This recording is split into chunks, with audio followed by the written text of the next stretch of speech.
The first sign of trouble came on an otherwise unremarkable Tuesday morning. Meteorological stations across the globe simultaneously detected an anomalous energy signature that defied conventional scientific understanding. Satellites went dark. Communication networks flickered with strange, incomprehensible data bursts. Dr. Miranda Reyes stood in the control room of the Global Early Warning Center, her dark eyes fixed on a wall of monitors that told a story of impending catastrophe.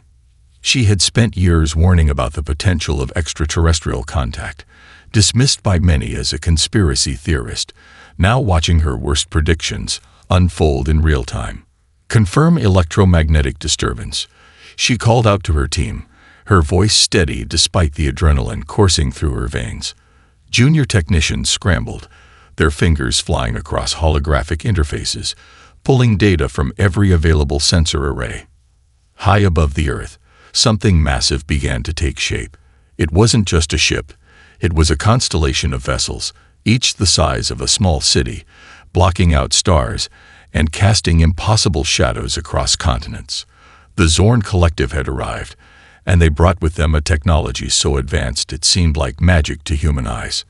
Commander Krelax reviewed the preliminary scans of the target planet.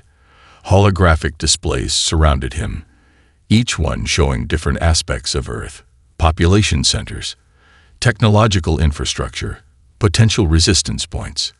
His species had conquered hundreds of worlds, and this one looked disappointingly familiar.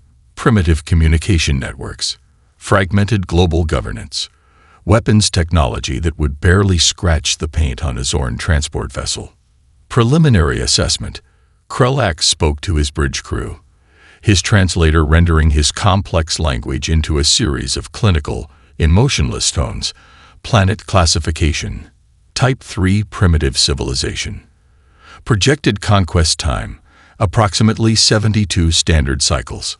What the commander didn't see were the intricate networks forming beneath the surface. Decades of global internet connectivity had created something far more powerful than traditional military structures. Information moved faster than any weapon. Collaboration happened in milliseconds, and humanity had been quietly preparing for something like this for generations. In underground research facilities, in university laboratories, in government think tanks, and in the basements of brilliant independent researchers, humans had been wargaming scenarios of extraterrestrial contact for decades.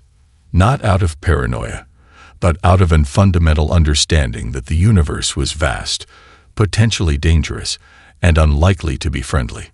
The first wave of Zorn energy weapons began to descend, targeting key military installations, communication centers, and government headquarters. Each strike was precise, calculated to remove humanity's ability to organize a coordinated response. Massive pulse weapons that could obliterate entire city blocks in milliseconds rained down from the sky. But something unexpected happened. Instead of panic, a strange calm descended over much of humanity. Years of interconnected global networks, of shared information, of collaborative problem-solving had created a resilience that the Zorn could not comprehend. Social media platforms transformed into emergency coordination centers. Open-source intelligence networks began mapping alien movement patterns within hours of the first attack. Dr. Rice watched as her colleagues, instead of breaking down, began to analyze. "These weapons," she muttered, studying the energy signatures, "they're not random. They follow a specific computational logic." Her team understood immediately. Logic could be studied. Logic could be broken. Logic could be turned against its creators. The Zorn believed they were initiating a standard planetary conquest. They had no concept of the complex, adaptive system they were about to encounter. Humanity was not a single organism, but a global network of problem solvers, innovators, and survivors. Commander Krelax continued to review his data, completely unaware that each piece of information he collected was already being analyzed, dissected, and understood by the very civilization he intended to conquer. The invasion had begun, but this was no ordinary first contact. This was humanity's moment to show the universe exactly what they were made of. The world watched in a strange mixture of terror and determination as the Zorn invasion continued. Major Sarah Rodriguez stood in the reinforced underground command center beneath what was once a major metropolitan area. The facility, originally designed as an emergency government continuity bunker, now served as the nerve center of humanity's resistance. Holographic displays flickered with real-time data streams, each one telling a story of destruction and hope. The initial alien bombardment had devastated major cities, reducing massive urban centers to smoldering ruins. But with each strike, humanity learned something new about their invaders. Communication network status. Rodriguez called out, her voice cutting through the controlled chaos of the command center. A young communication specialist, barely out of her technical training, responded immediately. Mesh networks are holding at 67% capacity. We're routing communications through satellite remnants, underground fiber, and improvised relay points. Her fingers danced across multiple interfaces, a testament to the human ability to adapt and overcome. The Zorn had expected a quick, decisive victory. Their previous conquests had followed a predictable pattern. Massive energy weapon bombardment, followed by ground-based occupation forces that would systematically neutralize any remaining resistance. But Earth was different. In the ruins of San Francisco, a group of former tech engineers and military veterans had already begun reverse engineering captured alien technology. What looked like destruction to the Zorn was, to these resourceful humans, an unprecedented opportunity for technological leapfrogging. Dr. Elena Chen, working in a makeshift laboratory powered by a combination of solar arrays and improvised generators, examined fragments of alien weaponry. "It's not just about the technology," she muttered to her team. "It's about understanding the computational logic behind their systems." Across the globe, similar scenes played out. In universities, research centers, and improvised workshops, humans began the process of understanding their enemy. Open-source intelligence platforms spread information faster than the Zorn could comprehend. A weapon used in Tokyo would be analyzed and potential countermeasures developed in Sao Paulo within hours. Major Rodriguez studied the tactical displays. The Zorn had committed a critical error in their invasion strategy. By focusing their initial strikes on military and government infrastructure, they had inadvertently decentralized human resistance. There was no single point of failure to exploit. "They're fighting the war we used to fight," Rodriguez explained to her senior staff. "Centralized command, hierarchical structure, linear thinking." She pointed to a dynamic map showing human response patterns. "We don't work that way anymore." The invasion had activated a global immune system of sorts. Humanitarian organizations, tech companies, independent researchers, and surviving military units began to form a complex, adaptive network. Information was the real weapon, and humanity wielded it with unprecedented precision. In orbit, Zorn commanders watched in growing confusion. Their predictive models showed complete planetary capitulation at this stage of the invasion. Instead, they were witnessing something entirely unexpected. The humans weren't just resisting. They were learning, adapting, transforming. Commander Krelax reviewed the latest intelligence reports with increasing frustration. Tactical advantages that had worked on hundreds of previous conquest missions were proving ineffective. The humans seemed to be writing an entirely new rulebook of planetary defense. Underground communication networks began to coordinate something more than just survival. They were planning a counteroffensive, gathering intelligence, understanding the alien technology at a pace that defied conventional military logic. A breakthrough came from an unexpected source. A team of climate scientists, using complex modeling techniques developed to understand global weather patterns, began to decode the energy signatures of Zorn weapons. What seemed like random destruction revealed intricate patterns of computational decision-making. "They're not just weapons," Dr. Chen explained during an encrypted global briefing. "They're complex information systems, and every system has vulnerabilities. As the first day of invasion drew to a close, the Zorn found themselves facing something they had never encountered before. This wasn't a planet preparing to be conquered. This was a living, breathing, thinking organism ready to fight back in ways no conventional invasion protocol could predict.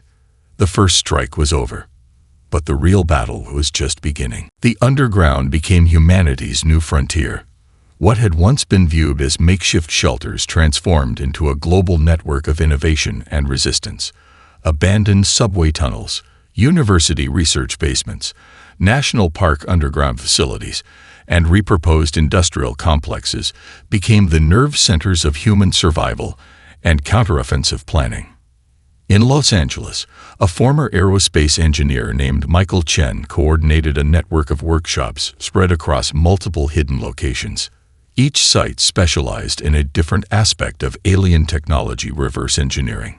Fragments of Zorn weapons, communication devices, and sensor equipment arrived through complex underground courier networks, each piece a puzzle waiting to be solved. "We're not just surviving," Chen told a group of young researchers during a secure video conference. "We're learning how to fight back." His words echoed through encrypted channels, spreading hope across the global resistance. The Zorn had underestimated the power of human collaboration. What looked like random groups of survivors were actually highly coordinated cells of researchers, engineers, and strategists. A computer programmer in Mumbai could develop a communication protocol that would be implemented by a mechanic in Buenos Aires within hours. Dr. Elena Chen's team made a breakthrough that would change everything. By analyzing the energy signatures of Zorn weapons, they discovered a fundamental weakness in the alien technology. The advanced systems relied on a complex quantum communication network that assumed a certain level of predictability from their targets. "They've never encountered a species that can adapt this quickly," she explained to Major Rodriguez during a secure briefing. "Their entire technological ecosystem is built on rigid computational models. We're introducing chaos into their system." Underground laboratories became hotbeds of innovation. 3D printers worked overtime, creating custom components designed to interfere with alien technology. Salvaged electronics were repurposed. Every piece of destroyed infrastructure became a potential resource. In the mountains of Chill, a group of former telecommunications engineers developed a communication disruption device that could potentially blind Zorn's sensor networks. In a research facility beneath the Canadian Shield, materials scientists worked on adaptive camouflage technologies that could help humans avoid detection. The resistance was more than just a military operation. It was a global problem-solving exercise that drew on the collective intelligence of humanity. Social media platforms, now functioning through mesh networks and satellite fragments, became real-time intelligence gathering systems. Anyone with a working device could contribute critical information. Major Rodriguez understood that their strength lay in their differences. The Zorn saw humanity as a single monolithic target. In reality, they were facing a complex, adaptive network that could respond to threats in ways no traditional military could comprehend. "We're not fighting like they expect us to fight," she told her command team. "We're creating an entirely new type of warfare." Underground hydroponic gardens began to appear, ensuring food sustainability. Makeshift medical facilities developed innovative treatment protocols using limited resources. Every challenge became an opportunity for innovation. The Zorn continued their bombardment, believing they were systematically destroying human infrastructure. What they didn't realize was that each strike was providing more information, more resources, more opportunities for the resistance to learn and adapt. Commander Krulax grew increasingly frustrated. Intelligence reports showed increasing human activity, but not in the ways his invasion protocols predicted. Resistance cells appeared and disappeared. Communication networks seemed to reconstruct themselves faster than they could be damaged. A breakthrough came from an unexpected source. A team of climate scientists and computer engineers developed a method of using the planet's natural electromagnetic field to create communication networks that were nearly impossible for the Zorn to detect or disrupt. "We're turning the entire planet into a single adaptive communication system," one of the lead researchers explained during a global briefing. They can't fight what they can't understand. As the first week of invasion drew to a close, the Zorn found themselves facing an enemy that defied every predictive model in their vast conquests. Humanity was not just resisting, they were transforming the very nature of conflict. The underground networks continued to grow, each day bringing new innovations, new hope, and a growing certainty. They would not just survive, they would triumph. Dr. Elena Chen's fingers moved with a musician's precision across the holographic interface, lines of quantum algorithms dancing beneath her touch.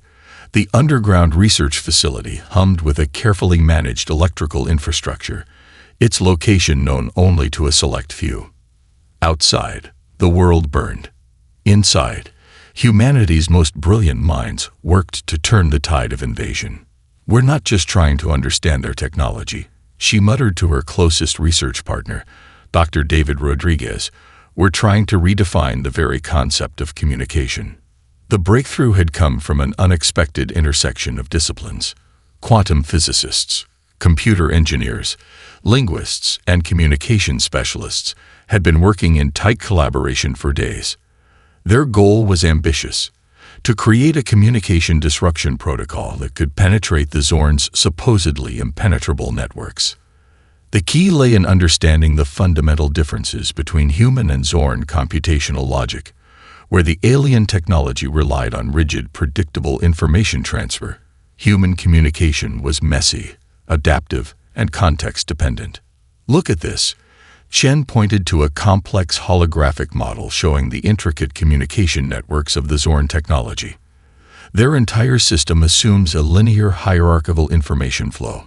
But what if we introduce quantum uncertainty? The team had discovered a critical vulnerability in the Zorn's communication infrastructure. Their advanced technology relied on a computational model that assumed perfect information transfer and predictable response patterns. Humans were about to prove just how wrong that assumption could be. In a series of simulations that ran simultaneously across multiple hidden research facilities, the team began to develop what would become known as the Quantum Disruption Protocol. It wasn't just a piece of software, it was a complete reimagining of how information could be manipulated, controlled, and weaponized. Dr. Rodriguez brought up a series of preliminary test results. "We're not just breaking their communication," he explained. "We're introducing a level of uncertainty that their entire technological ecosystem can't process." The implications were profound. By creating a communication protocol that could simultaneously exist in multiple states, they could essentially create information that the Zorn systems couldn't categorize or respond to. It was like introducing a language that had no consistent meaning, a computational Zen cone that would freeze alien processing systems. Across the global resistance network, news of the breakthrough spread quickly. Each research cell understood a piece of the puzzle, but only a few knew the entire scope of what was being developed. Major Sarah Rodriguez received the update during a secure briefing. The implications were clear. They weren't just developing a defensive weapon, but a tool that could fundamentally reshape the nature of the conflict. "This isn't about beating them in a traditional sense," she explained to her command team. "This is about demonstrating a completely different approach to technological conflict." The quantum protocol would do more than disrupt Zorn communications. It would challenge their entire understanding of information, intelligence, and conflict. Each line of code was a statement, a declaration of human ingenuity. In the Zorn command ship, initial reports of communication anomalies began to filter in. Something was happening to their information networks, something that defied their most advanced diagnostic protocols. Sections of their communication grid began to behave in ways that seemed impossible, almost alive. Commander Krelax watched with growing concern as system after system began to show signs of unexplainable interference. The predictive models that had guided hundreds of successful planetary conquests were failing spectacularly. Back in the underground facility, Dr. Chen allowed herself a rare moment of satisfaction. "We're teaching them a fundamental lesson," she told her team. "Intelligence isn't about processing power. It's about adaptability." The first full test of the Quantum Disruption Protocol was about to begin. Humanity was about to show the Zorn that their understanding of technology, communication, and intelligence was about to be completely rewritten. As the lines of code began to execute, something remarkable happened. The boundary between software and warfare blurred completely. This was more than a technological breakthrough. This was a new form of human expression. The quantum breakthrough had begun. The true battlefield was no longer just about physical destruction or technological superiority. It had become a war of perception, of psychological manipulation that would challenge the very foundations of the Zorn Collective's understanding of conflict. Major Sarah Rodriguez leaned over a holographic display in the underground command center, her team of communication specialists, linguists, and psychological warfare experts surrounding her. They were preparing something far more sophisticated than traditional propaganda. This was a carefully orchestrated campaign designed to seed doubt, confusion, and ultimately, fear into the Zorn military hierarchy. "We're going to speak their language," Rodriguez explained, "but not in the way they expect." The team had spent weeks analyzing intercepted Zorn communications, breaking down their linguistic patterns, understanding the subtle nuances of their computational language. What they discovered was a communication system that valued absolute certainty and hierarchical information transfer. Humans were about to introduce radical uncertainty. Dr. Marcus Kim, a linguistic expert who had spent years studying alien communication patterns, developed a series of message protocols that would do more than just disrupt. They would destabilize. "Watch this," he said, pulling up a complex algorithm on the main display. "We're not just sending messages. We're creating communication artifacts that exist in multiple interpretative states simultaneously." The first wave of psychological operations began subtly. Intercepted Zorn communication channels started to receive transmissions that seemed to come from multiple sources simultaneously. Messages that contradicted themselves. Information packets that changed meaning depending on how they were processed. To the human team, it was a work of art. To the Zorn, it was a complete breakdown of their understanding of information transfer. Commander Krelax received the first reports with growing concern. His communication specialists reported impossible scenarios, tactical updates that seemed to originate from multiple command centers at once, intelligence reports that simultaneously confirmed and denied critical mission parameters. The quantum communication protocol developed earlier provided the perfect foundation. Where traditional psychological warfare might use propaganda or misinformation, humans were creating something far more sophisticated. They were introducing a level of linguistic and computational complexity that the Zorn systems were not designed to process. Across occupied territories, humans began to leverage every communication channel available. Amateur radio operators, salvage satellite networks, underground internet fragments, all became part of a grand, interconnected psychological operation. Each transmission was carefully designed to maximize uncertainty. "We're not trying to defeat them militarily," Rodriguez explained during a secure briefing. "We're dismantling their entire conceptual framework of invasion and conflict." The psychological impact began to show quickly. Zorn military units started to show signs of unprecedented behavioral anomalies. Communication delays increased. Decision-making processes became incrementally less efficient. The rigid, hierarchical structure of their military began to show unexpected fractures. Dr. Elena Chin's team contributed by developing advanced algorithmic models that could predict and exploit these fractures. They were essentially creating a form of computational psychology, a way of understanding and manipulating the alien thought processes. In the Zorn command ship, something unprecedented began to happen. The absolute certainty that had defined their previous conquests started to erode. Commanders questioned standing orders. Tactical units began to display hesitation that was completely foreign to their previous behavioral patterns. "Uncertainty is our weapon," Rodriguez told her team. "We're showing them that intelligence isn't about processing power. It's about adaptability, about the ability to exist with ambiguity." The human resistance had discovered something profound. In their attempt to understand and counter the Zorn invasion, they were developing an entirely new form of conflict. It wasn't about destruction. It was about transformation. As the psychological operations continued, the boundary between communication, warfare, and art began to blur. Humanity was rewriting the rules of engagement, one carefully crafted message at a time. The Zorn were about to learn that the most dangerous weapon was not a physical instrument of destruction, but the human capacity to reimagine the very nature of conflict itself. The counteroffensive began not with a single massive strike, but with 1,000 simultaneous whispers of resistance.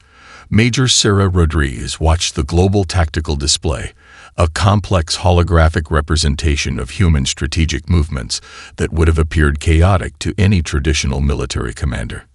"We're not fighting their war," she explained to her senior strategists. "We're creating an entirely new type of conflict." The human response was a masterpiece of distributed warfare. Each continental region had developed its own specialized approach to resisting the Zorn invasion. In South America, a network of engineers had developed advanced electromagnetic disruption technologies.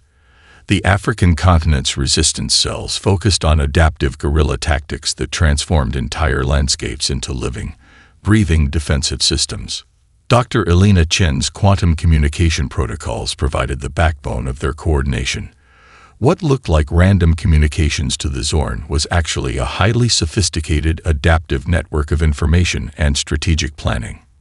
In the ruins of what was once Silicon Valley, a group of former tech engineers and military veterans had transformed abandoned research facilities into innovation centers. Holographic interfaces mapped out alien movement patterns, identifying vulnerabilities that traditional military analysis would have missed. "Look at their invasion grid," one analyst pointed out during a secure briefing. "They're using a predictive conquest model that assumes linear resistance. We're going to show them how wrong they are." Drone swarms developed from repurposed consumer electronics began to appear in unexpected locations. These were not traditional weapons, but information-gathering platforms that could adapt and communicate in ways the Zorn technology could not comprehend. Each drone was more than a machine. It was a node in a living, breathing global defensive network. The medical community played a crucial role beyond traditional battlefield support. Researchers developed rapid response protocols for treating injuries caused by alien weapons. Makeshift laboratories created adaptive treatments that could be quickly distributed through underground networks. Commander Krelax received increasingly alarming reports from ground units. Human resistance seemed to anticipate every move, transforming potential defeat into unexpected resistance. Entire invasion sectors would suddenly become incomprehensibly complex, with defense mechanisms that seemed to emerge from the very landscape itself. Major Rodriguez's strategy was brilliantly simple. Instead of concentrating defensive efforts, they were making the entire planet a complex, adaptive system of resistance. Every city, every landscape became a potential battleground that could reconfigure itself at a moment's notice. In the Australian outback, former mining engineers developed ground-based technologies that could manipulate local terrain, creating defensive landscapes that could shift and change faster than the Zorn could process. Mountain ranges became living defensive systems. Deserts transformed into adaptive camouflage networks. The global communication network, now functioning through a combination of mesh networks, satellite fragments, and quantum communication protocols, allowed for unprecedented levels of coordination. A tactical insight gained in one part of the world could be analyzed, adapted, and implemented globally within hours. "We're not just fighting," Dr. Chen explained during a global strategy session. "We're evolving in real time." Psychological warfare continued alongside the physical resistance. Captured Zorn communication channels were flooded with information packets that existed in multiple states of meaning. Traditional military intelligence became meaningless as humans introduced levels of complexity that defied standard computational analysis. The Zorn found themselves facing an enemy that didn't follow any known invasion response protocol. Human resistance was organic, adaptive, constantly reconfiguring. Where the aliens expected a hierarchical military structure, they found a distributed network of innovation. Underground facilities beneath major cities became research centers, medical support stations, and strategic command points. Each was designed to be independently sustainable, yet part of a larger, interconnected system. As the first month of invasion drew to a close, the Zorn realized they were facing something unprecedented in their centuries of planetary conquests. Humanity was not just resisting, they were transforming the very nature of conflict. The global response was more than a military strategy. It was a collective reimagining of human potential. The infiltration of the primary Zorn command ship began with a strategy that defied conventional military thinking. Major Sarah Rodriguez and her team had spent weeks developing an approach that was part technological warfare, part psychological operation, and entirely human. "We're not going to defeat them with their own methods," Rodriguez explained to her select team of specialists. "We're going to show them something they've never encountered before." The assault began simultaneously on multiple levels. Quantum communication protocols developed by Dr. Elena Chen's team created cascading interference patterns that made traditional sensor technologies virtually useless. What the Zorn saw was a deliberate illusion, multiple potential invasion points that existed in a state of quantum uncertainty.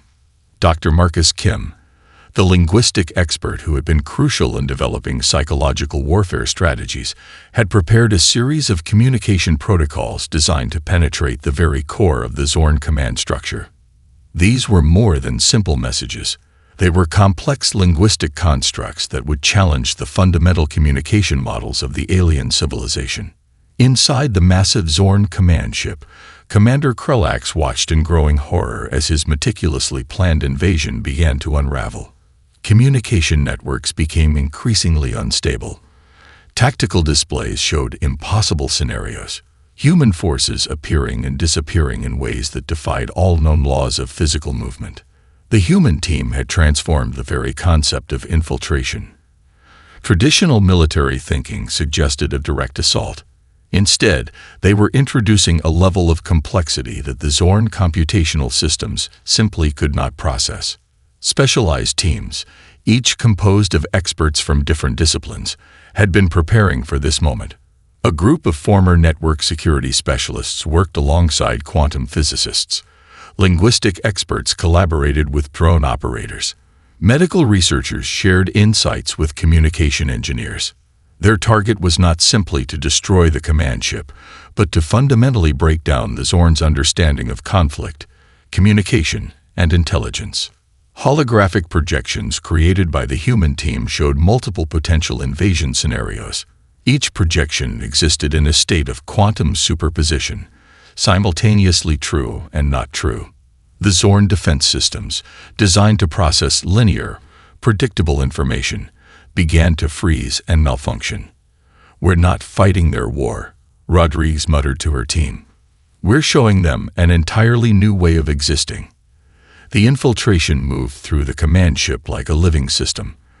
Where traditional military units would have used brute force, the human team used a combination of technological disruption, psychological manipulation, and pure, unbridled creativity. Dr. Elena Chen's quantum communication protocols turned the entire ship's communication network into a complex puzzle. Messages began to contradict themselves. Tactical information existed in multiple states simultaneously. The rigid hierarchical structure of the Zorn military began to break down from the inside. Commander Krulax found himself facing something unprecedented in his centuries of military service. The humans were not just attacking. They were fundamentally reimagining the nature of conflict itself. Specialized drone units, developed from repurposed consumer electronics and advanced research technologies, moved through the ship's systems. They were more than simple machines. They were adaptive nodes in a complex, living network of resistance. The medical research team had developed technological countermeasures to the Zorn's advanced weapons. Adaptive shielding technologies, developed by studying the quantum properties of human cellular structures, provided unprecedented protection. As the human team moved deeper into the command ship, they were doing more than fighting an invasion. They were demonstrating a fundamental truth about intelligence, adaptation, and survival. The final confrontation was not about destruction. It was about showing the Zorn a completely different way of understanding existence. Commander Krulak stood on the bridge of his command ship, watching as everything he understood about military conquest began to unravel. The humans were not just resisting. They were transforming the very nature of conflict itself. The lesson was about to be delivered. The aftermath of the confrontation was unlike any planetary defense in galactic history. As the remaining Zorn vessels began their retreat, humanity watched with a mixture of exhaustion and profound realization. They had done more than just survive an invasion. They had fundamentally transformed the concept of interstellar conflict. Major Sarah Rodriguez stood in the Global Command Center, surrounded by representatives from every continent. The holographic displays showed the retreating alien fleet, their once imposing vessels now appearing vulnerable and confused. Dr. Elena Chen approached, her eyes reflecting both scientific curiosity and a deep sense of accomplishment. "We didn't just defend ourselves," she said quietly. "We demonstrated a completely new form of intelligence." The global community had discovered something far more important than military victory. They had proven that adaptability, creativity, and collaborative problem-solving were the most powerful weapons in the universe. In the weeks following the invasion, scientists began to analyze the technological artifacts left behind. What they discovered was a treasure trove of innovations that would reshape human understanding of physics, communication, and technological development. Dr. Marcus Kim led a team of linguists and communication experts in decoding the complex communication systems of the Zorn.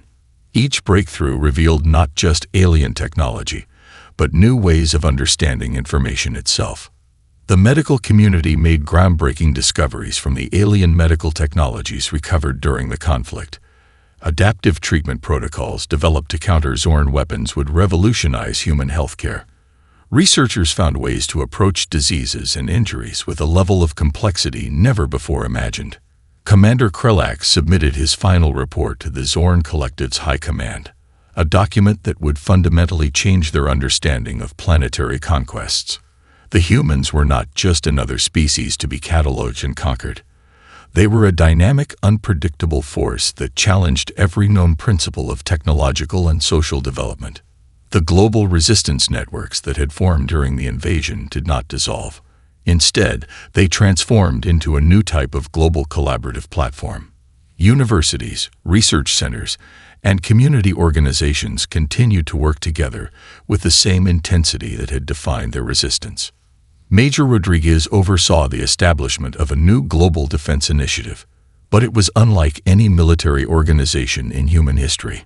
This was a collaborative network that valued innovation, adaptability, and collective problem-solving above traditional hierarchical structures. "We're not preparing for the next invasion," she explained during the first global conference. "We're preparing to understand the universe in an entirely new way." The technological innovations developed during the conflict began to spread across human society. Quantum communication protocols transformed global communication networks. Adaptive medical technologies offered unprecedented approaches to healthcare. The very way humans understood technology began to change. Educational systems worldwide underwent a radical transformation. Schools and universities began to emphasize collaborative problem-solving, interdisciplinary thinking, and adaptive learning strategies. The lesson learned from the invasion was clear. Human potential was limited only by imagination and collective effort. The Zorn Collective became a cautionary tale in galactic records. Their star charts would forever mark Earth as a planet to be approached with extreme caution. Humanity had not just defended itself, it had established itself as a species that could not be underestimated. Dr. Chen's research teams continued to analyze the alien technologies, each discovery opening up new possibilities. The quantum communication protocols developed during the invasion became the foundation for a new understanding of information transfer. As the first year after the invasion drew to a close, humanity looked to the stars with a new perspective. They were no longer just observers or potential victims. They were active participants in a vast, complex universe. The global community had learned that true strength was not about superior technology or military might. It was about adaptability, creativity, and the ability to work together in ways that defied conventional understanding. Commander Krellex's final report contained a simple, profound observation. Humanity was not a species to be conquered. They were a force of nature, unpredictable, innovative, and utterly transformative. The lesson had been delivered, and the universe would never be the same.